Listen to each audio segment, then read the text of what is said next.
Hi guys, welcome back to George Reads once again, where today we are reading Chapter 10 of Slime by David Walliams. This time I'm accompanied by my dad. Say hi, Dad. Hello. Hi, that's my dad for you. He's accompanying me for this chapter. And so last time in Chapter 9, Ned had an idea. What if he used Slime's slime power to get revenge on all of the horrible grown-ups on Mulch Island? So this is the chapter on from that. Make sure you guys like and subscribe, that'd be greatly appreciated, and it helps the channel loads. But without further ado, let's read Chapter 10 of Slime. Chapter 10, Raph's Rules. "This way!" exclaimed the boy as he flew through the sky. "Look, that's my old school. I want to introduce you to my horrid headmaster." "Goody, goody," replied Slime. The bird flapped its wings and began swooping off in the direction of a terrifying Gothic building overlooking the sea. A huge sign outside read, "Mulch School for Revolting Children." A bell chimed. Ding! It was the beginning of the school day. Things started indecently early at Mulch School, at the break of dawn. That is how the headmaster liked it. The children having to get up in the middle of the night to be on school on time was all part of the torture. Ned smiled to himself, and the thought of what naughtiness was to come as he began descending to the playground. Just as soon as the birds of Slime's feet touched down, it placed Ned on a bench and then trans-slimed back into a blob. The blob loomed behind the boy like a great slimy shadow. "Let's give Mr. Raph something to be angry about," began the boy. "Goody, goody."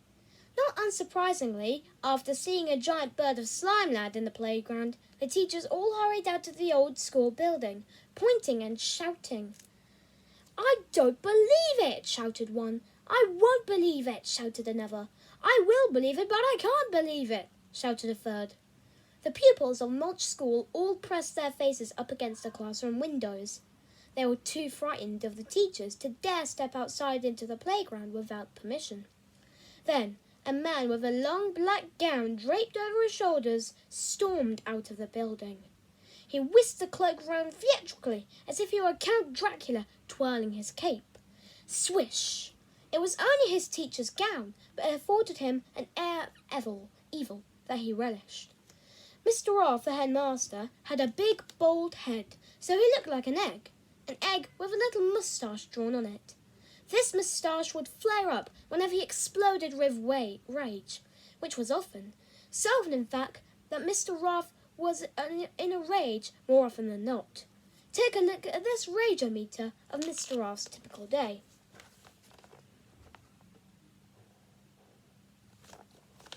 As you can see, his rage is literally off the scale. It is certainly off the page. Mr. Raph raged at all the children in Mulch School, as it was the only school that was all the children on the island. The lucky ones got whacked with a wooden ruler. The unlucky ones were whacked with a wooden ruler and then expelled. "Landing giant birds in the playground is strictly forbidden," he raged at Ned as he marched towards him. Even though landing a giant slime bird in the playground was not covered in the school rules, the headmaster was confident he could invent one. Mr. Raph had invented a long list of his own rules over his 30-year reign of terror at Mulch School. Raph's rules. Number 1. No comparing me to an egg. I do not look like an egg. Eggs do not have moustaches, and I have a moustache, so that is the end of it. Anyone who does compare me to an egg will be expelled. Also, my head is a lot bigger than an egg, and I have ears, and the last time I checked, eggs do not. Number 2. No breaking wind on school premises without a letter of consent from the headmaster. Even if a bottom burp comes out by accident when you catch a cricket ball, you will be expelled. Number 3. No laughing at school. You have not come to school to laugh. Crying, sobbing or bawling of any kind is welcome, though. There is no better sound than a child blubbering. Anyone heard laughing will be struck with a wooden ruler and then expelled. Number 4. No excuses whatsoever for late homework. I don't care if your house took off in a tornado or you're abducted by aliens. If your homework is so much as 1 second late, you will be expelled. Number 5. No moaning about school dinners. Shoefish are incredibly tasty and can be used in every single dish in the school canteen. Shoefish spread, shoefish pie, shoefish stew, shoefish curry, shoefish cake, shoefish mousse, shoefish surprise, the surprise being it is made of shoefish. Anyone overheard moaning about school dinners would be forced to finish their school dinner before being expelled. Number 6. No wearing your tie the wrong way round, so the skinny part is on the outside and the wide part is on the inside. Anyone found with their school tie the wrong way around will be spun round by their tie and expelled out of the window. Number 7. No playing in the playground. At break time and lunchtime you are only permitted to stand around in the rain. There shall be no playing of games. Any child caught playing games will be forced to stand outside in the rain and then expelled. Number 8. No chocolate allowed on school premises. Any chocolate will be confiscated personally by me. I will then dispose of the chocolate by eating it. Anyone who refuses to hand over their chocolate to me will not be expelled. They will be held upside down by their ankles and dangled out of the window until they have to hand over their chocolate. After I've eaten their chocolate, then and only then will they be expelled. Number 9. No sneezing during lessons. It is disruptive to your work. If you do feel a tickle in your nose telling you that a sneeze is coming on, then for goodness sake, wait until you return home and then sneeze.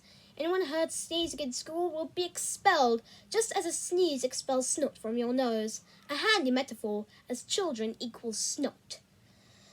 Number 10. No complaining about how many rules there are in the school. Anyone found complaining will not be expelled, as that is what they would have wanted. Instead, they will be put down a year every year and be forced to stay at the school forever. Just ask old man Giles. He is 92 and has been at Mulch School all his life. Ned was one of the hundreds of children who had been expelled from the school over the years. The headmaster had expelled so many that there were now more teachers than there were children at school. But now Ned was back, and he was ready for revenge. And that's the end of chapter 10. Thanks, Dad. Yeah. So it turns out that Mr. Ruff isn't such a nice guy. I wonder what horrible trick Ned and Slime will play on him later on in the book. But for now, guys, that's all from me. And thank you guys so much for watching. And goodbye.